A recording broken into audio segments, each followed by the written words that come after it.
വ്യക്തിയാണ്. നമ്മോട് സമീർ സാഹിബ് സംസാരിക്കും. അടുത്ത വകുപ്പിന്റെ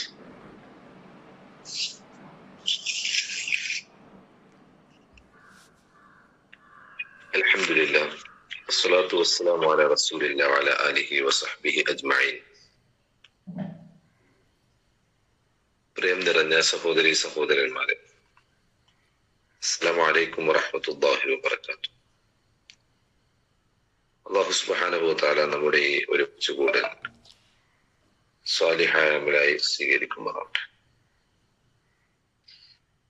അല്ലാഹു സുബ്ഹാനഹു വ തആല നമ്മുടെ ഈ ഒരു ദിവസം ഏറ്റവും നല്ല ഒരു ദിനമാക്കി മാറ്റി തീർക്കുമാറാവട്ടെ.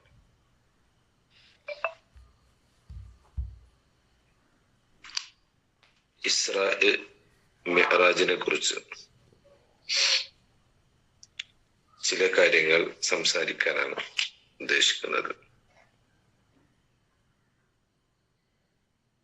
റജബ് മാസം കഴിഞ്ഞ് ശഅബാനിലേക്ക് നമ്മൾ പ്രവേശിച്ചിരിക്കുകയാണ്. റജബ് മാസത്തിന്റെ അവസാന സമയത്താണ് ഇസ്രാ മിഅ്റാജ് സംഭവിക്കുന്നത് എന്ന് ചരിത്രത്തിൽ കാണാൻ സാധിക്കും. ഇസ്ലാമിക ചരിത്രത്തിൽ നബി സല്ലല്ലാഹു അലൈഹി വസല്ലമയുടെ ചരിത്രത്തിലെ വളരെ പ്രധാനപ്പെട്ട, അതേസമയം വളരെ അത്ഭുതം നിറഞ്ഞ ഒരു സംഭവമാണ് ഇസ്രാ മിഅ്റാജ് എന്നുള്ളത്. ഞാൻ അതിന്റെ ചരിത്രം അല്ലെങ്കിൽ സംഭവങ്ങൾ വിശദീകരിക്കാൻ ഉദ്ദേശിക്കുന്നില്ല. നമുക്കൊക്കെ അത് കൃത്യമായി അറിയാം. നബി രാത്രിയിൽ ജിബ്രീലിന്റെ വാഹനത്തിൽ മസ്ജിദുൽ അഖ്സയിലേക്കും അവിടെ നിന്ന് 7 ആകാശങ്ങളിലേക്കും സിദ്റത്തുൽ മുൻതഹയും കഴിഞ്ഞ് അള്ളാഹുവിന്റെ സന്നിധിയിലേക്ക് എത്തിയതും അവിടെ നിന്ന് തിരിച്ചു പോന്നപ്പോ നമസ്കാരം സമ്മാനമായി ലഭിച്ചതും നബി സല്ലല്ലാഹു അലൈഹി വസല്ലം അവിടെ കണ്ട കാഴ്ചകൾ ഒക്കെയും പിന്നീട് ഹദീസിലും ഒക്കെ നമ്മൾ വായിച്ചിട്ടുണ്ടാവും. ഒരു വിശ്വാസിയെ സംബന്ധിച്ചിടത്തോളം ആ കാലത്തുണ്ടായിരുന്ന വിശ്വാസികൾക്കും പിന്നീട് എല്ലാ കാലത്തുമുള്ള വിശ്വാസികൾക്കും വലിയ പാഠങ്ങൾ നൽകുന്ന സംഭവങ്ങളാണ് ഇസ്രായിലും മിഅ്റാജിലും ഒക്കെ സംഭവിച്ചത്. അതിൽ ഏറ്റവും വലിയ ഒരു കാര്യം എന്നുള്ളത്, അല്ലെങ്കിൽ വലിയ പാഠം എന്നുള്ളത്, അള്ളാഹുവും റസൂലും ഒരു കാര്യം പറഞ്ഞാൽ അതപ്പടി അംഗീകരിക്കുക, സത്യപ്പെടുത്തുക എന്നുള്ളത് വിശ്വാസിയെ സംബന്ധിച്ചിടത്തോളം നിർബന്ധമായ ഒരു കാര്യമാണ്. ഇസ്രാ മിഅ്റാജ് എന്നുള്ള സംഭവം മക്കയിൽ ഇസ്ലാമിന് പലവിധ എതിർപ്പുകൾ നേരിടുന്ന സമയത്ത് പരീക്ഷിക്കപ്പെടുന്ന സമയത്ത് ആണ് ഇസ്രാ സംഭവിക്കുന്നത്. പിറ്റേന്ന് രാവിലെ നബി ഇന്നലെ രാത്രി ഞാൻ ബൈത്തുൽ മഖ്ദിസിലേക്കും 7 ആകാശങ്ങളിലുമൊക്കെ യാത്ര ചെയ്തു എന്ന് പറഞ്ഞപ്പോ അവിടെ ഉണ്ടായിരുന്ന ആളുകളൊക്കെയും നബിയെ പരിഹസിക്കുകയാണ്. നബിക്ക് മുഴുവട്ടായി, ഭ്രാന്തനായി എന്നൊക്കെ പറഞ്ഞ് പരിഹസിച്ച ആളുകൾ കൂട്ടത്തിലുണ്ടായിരുന്നു. എന്നാൽ വിശ്വാസികൾ എടുത്ത നിലപാട്, അവരെടുത്ത നിലപാട് നബി അങ്ങനെ പറഞ്ഞിട്ടുണ്ടെങ്കിൽ അത് ശരിയാണ്, അതിൽ ഞങ്ങൾക്ക് യാതൊരു സംശയവുമില്ല എന്നുള്ളതായിരുന്നു. പ്രത്യേകിച്ചും അബൂബക്കർ റളിയല്ലാഹു അൻഹു, അദ്ദേഹത്തോട് ജനങ്ങൾ എന്ന് ചോദിക്കുന്നുണ്ട്, മുഹമ്മദ് ഇങ്ങനെയൊക്കെ പറയുന്നുണ്ട്, ഇതുവരെയും പറഞ്ഞതൊന്നുമല്ല, കുറച്ചുകൂടി കടുത്ത രൂപത്തിലാ പറയുന്നത്. ഇന്ന് ഫലസ്തീനിലേക്കും അവിടെ ആകാശങ്ങളിലേക്കും ഒക്കെ പോയി എന്നാ പറയുന്നത്, നീ വിശ്വസിക്കുന്നുവോ എന്ന് ചോദിക്കുമ്പോ നബി സല്ലല്ലാഹു അലൈഹി വസല്ലമയുടെ അടുത്ത് എല്ലാ ദിവസവും അല്ലെങ്കിൽ ഇടക്കിടക്ക് ജിബ്രീൽ വരുന്നുണ്ട്, വഹി നൽകുന്നുണ്ട് എന്ന് വിശ്വസിക്കുന്നയാളാണ് ഞാൻ. അതുകൊണ്ട് നബി അങ്ങനെ പറഞ്ഞിട്ടുണ്ടെങ്കിൽ അതില് എനിക്ക് യാതൊരു സംശയവുമില്ല, റസൂൽ പറഞ്ഞതാണ് ശരി എന്ന് പറഞ്ഞ് അവരെ തിരിച്ചയക്കുന്നുണ്ട്. അത്രയും നബി അങ്ങനെ പറഞ്ഞിട്ടുണ്ടെങ്കിൽ അത് ശരിയാണ് എന്നുള്ളത് യാതൊരു സംശയവുമില്ലാതെ അവിടെ അന്നത്തെ മുസ്ലിം സമൂഹം അല്ലെങ്കിൽ മുഅ്മിനീങ്ങൾ പറയുന്നത് നമുക്ക് കാണാൻ പറ്റും. നമുക്കൊക്കെയും ഉള്ളൊരു പാഠമാണത്. അഥവാ അള്ളാഹുവും റസൂലും പറഞ്ഞ കാര്യങ്ങൾ അത് കാര്യകാര ബന്ധങ്ങളുടെ അടിസ്ഥാനത്തിലല്ല നമ്മൾ മനസ്സിലാക്കേണ്ടത്. അതിന്റെ യുക്തി തേടി പോവേണ്ടതുമില്ല. അത് സംഭവിക്കാൻ സാധ്യതയുണ്ടോ എന്ന അടിസ്ഥാനത്തിലുള്ള കാര്യങ്ങളല്ല, അങ്ങനെയല്ല കാര്യങ്ങൾ വിശകലനം ചെയ്യേണ്ടത്. പകരം വഹീന്റെ പിൻബലവും ഉൾക്കൊള്ളാനുള്ള ഉൾക്കാഴ്ചയുമുള്ള നബിയുടെ വാക്കുകൾക്കാണ് യഥാർത്ഥത്തിൽ മുൻഗണന നൽകുക. അതിനെ ഈമാൻ എന്ന് പറയും. ഈമാൻ എന്ന് പറഞ്ഞാൽ അർത്ഥം തന്നെ സത്യപ്പെടുത്തുക എന്നുള്ളതാണ്. ഈമാൻ എന്ന് പറഞ്ഞാൽ സത്യപ്പെടുത്തുക, അംഗീകരിക്കാനാണ്. വിശ്വാസികളെ സംബന്ധിച്ച് ഖുർആനിൽ തുടക്കത്തിൽ തന്നെ പറയുന്ന ഒരു കാര്യമാണ് അല്ലദീന യുഅ്മിനൂന ബിൽ ഗൈബ്. അവർ ഗൈബിൽ വിശ്വസിക്കുന്നവരാണ്.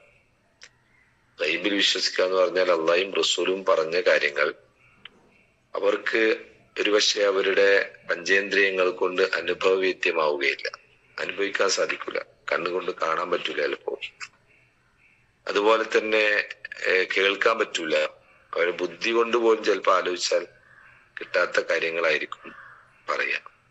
എന്ന് പറഞ്ഞാൽ നമ്മുടെ കൂടെ മലക്കുകളുണ്ട്, മലക്കുകൾ നമ്മുടെ കാര്യങ്ങളൊക്കെ രേഖപ്പെടുത്തുന്നുണ്ട്. അപ്പൊ എവിടെയാണ് മലക്കുകൾ എന്ന് നമ്മൾ ചോദിക്കേണ്ടതില്ല. അള്ളാഹും റസൂലും അങ്ങനെ പറഞ്ഞിട്ടുണ്ടെങ്കിൽ അത് ഉണ്ട് എന്ന് വിശ്വസിക്കുകയാണ് ഒരു വിശ്വാസി ചെയ്യേണ്ടത്.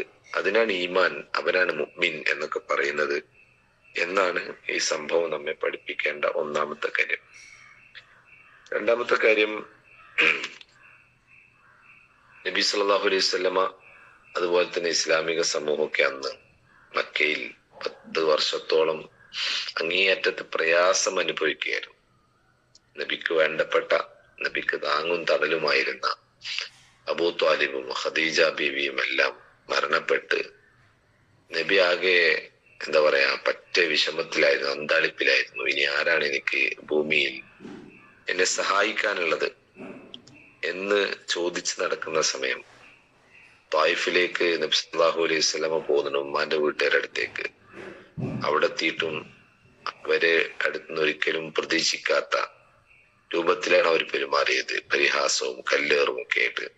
അങ്ങനെ കല്ലെറിഞ്ഞ കാലുമായി അല്ലെങ്കിൽ കല്ലെറിഞ്ഞ് പരിക്കേറ്റ കാലുമായി നബി സല്ലല്ലാഹു അലൈഹി വസല്ലമ അവര് മുന്തിരിത്തോട്ടത്തിൽ കുന്നിന്റെ മുകളിൽ കയറിയിട്ട് നബി ഒരു പ്രാർത്ഥന നടത്തുന്നുണ്ട്. പടച്ചോനെ, നീ എന്നെ ആരുടെ അടുത്ത് ഏൽപ്പിക്കാനാണ് ഉദ്ദേശിക്കുന്നത്? എന്നെ കൊല്ലാനും എന്നെ ഇല്ലാതെയാക്കാനും വിചാരിക്കുന്ന ശത്രുക്കളെടുത്തോ, അതോ നീ എന്നെ തൃപ്തിപ്പെട്ട് സ്വീകരിക്കുമോ? ഞാൻ ചെയ്യുന്നതൊന്നും ശരിയായിട്ടില്ലേ, ഞാൻ ദുർബലനാണ് എന്ന് തുടങ്ങിയിട്ടുള്ള ഒരു വല്ലാത്ത, ആ പ്രാർത്ഥനയുടെ മുഴുവൻ രൂപം വായിച്ചാൽ നമുക്ക് മനസ്സിലാവും, വല്ലാത്തൊരു പ്രാർത്ഥനയാണ്. ആ പ്രാർത്ഥനക്ക് ഉത്തരം എന്നോണമാണ് നബി സല്ലല്ലാഹു അലൈഹി വസല്ലമയെ അല്ലാഹു സുബ്ഹാനഹു വ തആല അവന്റെ സന്നിധിയിലേക്ക് ആളെ വിട്ട് വിളിപ്പിക്കുന്നത്. നബിയോട് അങ്ങോട്ട് ചെല്ലാൻ പറയല്ല ചെയ്തത്. കുറച്ച് നബിയോട് ജിബ്രീലിന്റെ അടുത്ത് വാഹനം പറഞ്ഞയച്ച് ആ വാഹനത്തിൽ കയറി ഇതാ എന്റെ അടുത്തേക്ക് വാ എന്ന ആ ഒരു ആശ്വാസത്തിന്റെ, സമാശ്വസിപ്പിക്കലിന്റെ, ചേർത്ത് പിടിക്കലിന്റെ ഒരു സന്ദേശം കൂടെ ഇസ്രാ മിഅ്റാജ് സംഭവത്തിൽ നമുക്ക് കാണാൻ പറ്റും. ഇത് നബിയുടെ കാര്യം മാത്രം, നബിയുടെ പിന്നെ ആ ഒരു സമയത്ത് ഇറങ്ങിയ 2 സൂറത്തുകളുണ്ട്, സൂറത്തു ദുഹയും അതുപോലെ തന്നെ സൂറത്തു ഇൻശിറാഹും. അലം നശ്റഹ് ലക സദ്റക് വവദഅന അൻക വിസ്റക് അല്ലദീ അൻഖദ ദഹ്റക് വറഫഅന ലക ദിക്റക് ഫഇന്ന മഅൽ ഉസ്രി യുസ്റ ഇന്ന മഅൽ ഉസ്രി. നമുക്ക് അതിന്റെ അർത്ഥം അറിയാം, വിശദീകരിക്കുന്നില്ല. അഥവാ നീ നബിയോട് അള്ളാഹ് പറയാണ്, താങ്കൾ ഒന്നുമല്ലായിരുന്നു, താങ്കളുടെ ഖ്യാതി, താങ്കളുടെ പ്രശസ്തി ഞാൻ ലോകർക്ക് മുമ്പിൽ ഉയർത്തി. താങ്കള് യതീമായിരുന്നു അല്ലെ? വദ്ദുഹാ വല്ലൈലി ഇദാ സജാ മാ വദ്ദഅക റബ്ബുക വമാ ഖലാ ആഖിറത്തു ഖൈറുൽ ലക മിനൽ ഊലാ വലസൗഫ യുഅതീക റബ്ബുക ഫതർദ എന്ന് തുടങ്ങിയിട്ടുള്ള ആയത്തിൽ താങ്കൾ ഒന്നുമല്ലായിരുന്നു, എന്നിട്ട് താങ്കൾക്കെല്ലാം നൽകി. താങ്കൾ യതീമായിരുന്നു, താങ്കൾക്കത് ആ ഒരർത്ഥത്തിലല്ല അല്ലാഹു സുബ്ഹാനഹു വ തആല എല്ലാം താങ്കൾക്ക് നൽകി. ഇന്ന മഅൽ ഉസ്രി യുസ്റ, ഏത് പ്രയാസത്തിന്റെ ഒപ്പവും എളുപ്പം ഉണ്ടാവും എന്ന് പറഞ്ഞുകൊണ്ട് അല്ലാഹു സുബ്ഹാനഹു വ തആല ആശ്വസിപ്പിക്കുന്നുണ്ട്. അങ്ങനെ നബിയെ തന്റെ അടുത്തേക്ക് വിളിപ്പിച്ച് എല്ലാം കാണിച്ചു കൊടുക്കണം. എല്ലാം പിന്നെ ഒരു വിധ സംശയവും വേണ്ടതില്ല. സ്വർഗവും നരകവും അമ്പിയാക്കളുടെ തലോടലും അവരുടെ സ്വീകരണവും ഒക്കെ. എന്നിട്ട് അവർക്കൊക്കെയും നേതാവായി ഇമാമായി നബി നിസ്കരിക്കുകയൊക്കെ ചെയ്യുന്നു. അത്രയും വലിയ ഒരു ചേർത്ത് പിടിക്കൽ നബിക്ക്, ആ ഒരു വലിയ ഊർജം അല്ലാഹു സുബ്ഹാനഹു വ തആല നൽകിയാണ്. നബിയുടെ കാര്യം മാത്രമല്ല, ഇസ്ലാമിന്റെ മാർഗത്തിൽ ഇറങ്ങി പുറപ്പെട്ട് പ്രയാസം ഉണ്ടാകുന്ന അവർക്കൊക്കെയും അനുഭവിക്കാൻ പറ്റുന്ന, അവർക്കൊക്കെയും പ്രതീക്ഷിക്കാൻ പറ്റുന്ന ഒരു വലിയ ഒരു സന്ദേശം കൂടിയാണ്. എന്ത് തന്നെ പ്രയാസം ഉണ്ടായാലും അല്ലാഹ് ഉണ്ടാവും കൂടെ എന്നുള്ള ഒരു ഒരു പ്രതീക്ഷയാണ് യഥാർത്ഥത്തിൽ ഇസ്രാ മിഅ്റാജ്. എന്നൊക്കെ അറിയാം, ഇസ്രാ മിഅ്റാജിന് ശേഷമാണ് പിന്നീട് മദീന സംഭവിക്കുന്നത്, ലോകത്ത് മുഴുവനും ഇസ്ലാമിന്റെ സന്ദേശം എത്തിക്കുന്നത് എന്ന് നമുക്ക് കാണാൻ പറ്റും. അർത്ഥത്തിൽ പിന്നെ ഇതിൽ നിന്ന് ഒരുപാട് സന്ദേശങ്ങൾ നമുക്ക് വേറെയും വായിച്ചെടുക്കാൻ പറ്റും. അല്ലാഹു സുബ്ഹാനഹു വ തആല നമ്മെ എല്ലാവരെയും അനുഗ്രഹിക്കുമാറാവട്ടെ. അല്ലാഹുവിന്റെ തണലും തലോടലും ഒക്കെ നമുക്കും അല്ലാഹു നൽകുമാറാവട്ടെ. നമ്മൾ വീഴ്ചകൾ അല്ലാഹു പുറത്ത് മാപ്പാക്കി തരുമാറാവട്ടെ. അൽഹംദുലില്ലാഹി റബ്ബിൽ ആലമീൻ. അസ്സലാമു അലൈക്കും.